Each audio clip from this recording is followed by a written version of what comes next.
ભાવનગરમાં યુવક પર જીવલેણ હુમલો, સારવાર દરમિયાન દમ તોડ્યો. ભાવનગરમાં વધુ એક હત્યાનો બનાવ. અકવાડા ખાતે સમાધાન કરવા બોલાવીને વ્યક્તિ ઉપર કરવામાં આવ્યો જીવલેણ હુમલો. ટૂંકી સારવાર બાદ મોત. પ્રાપ્ત થતી માહિતી મુજબ ભાવનગર શહેરના ઘોઘા રોડ ગૌશાળા પાસે રહેતા નિતેશભાઈ રમેશભાઈ ચુડાસમાના કાકાની દીકરીને અલ્પેશ સોલંકી નામનો વ્યક્તિ ફોનમાં મેસેજ કરતો હોય, જેને લઈને તેના મોટા ભાઈએ તેમના ઘરે સમાધાન માટે બોલાવેલા હોય અને તે સમયે નિતેશભાઈ સાથે તેમના મિત્ર દિનેશભાઈ હરભીમભાઈ ચૌહાણ પણ ગયા હોય, ત્યારે અચાનક બે ગાડીઓ લઈને આવેલા વ્યક્તિઓએ છરી વડે હુમલો કરતા દિનેશભાઈ ચૌહાણને 3 થી 4 છરીના ઘા મારી દેતા ગંભીર હાલતે સારવાર માટે હોસ્પિટલ ખાતે ખસેડેલ,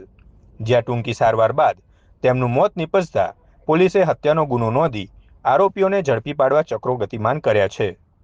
ઘોઘા રોડ પોલીસ સ્ટેશનના જે અકવાડા વિસ્તાર જે છે ત્યાં નાથિયા તળાવની બાજુમાં જે જત વિસ્તાર છે ત્યાં ગઈ રાતે મારામારીનો બનાવ બનેલ, જેની એક ફરિયાદ દાખલ કરેલી છે. જેમાં જે ફરિયાદીના જે મામા જે છે તેના જે ભાગીદારની દીકરી સાથે આ કામનો જે આરોપી જે છે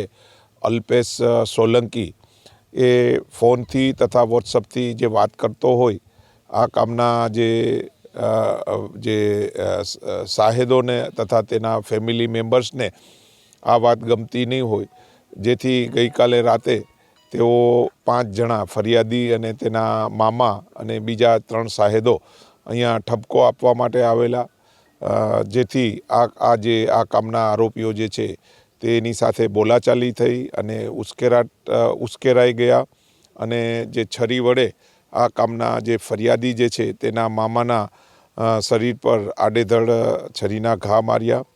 બાદમાં જે આ ભોગ બનનાર દિનેશભાઈને સટ્ટી હોસ્પિટલમાં દાખલ કરવામાં આવેલા અને ફરિયાદ લેવામાં આવેલી અને આજે વહેલી સવારે તેઓનું મૃત્યુ થતાં હત્યાનો ગુનો બનેલો છે.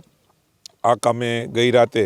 પીઆઈ શ્રી કુરેશી અને પીએસઆઈ શ્રી મોરડિયા દ્વારા કોમ્બિંગ કરી આ કામના જે ચારેય જે બી આરોપી છે, જે છે રાહુલ, અલ્પેશ અને સુરેશ જે છે એ લોકોને પકડી પાડી અને હાલમાં તેઓને હસ્તગત કરેલ છે અને આ કામે પીઆઈ શ્રી કુરેશી નાઓ તપાસ ચલાવી રહ્યા છે.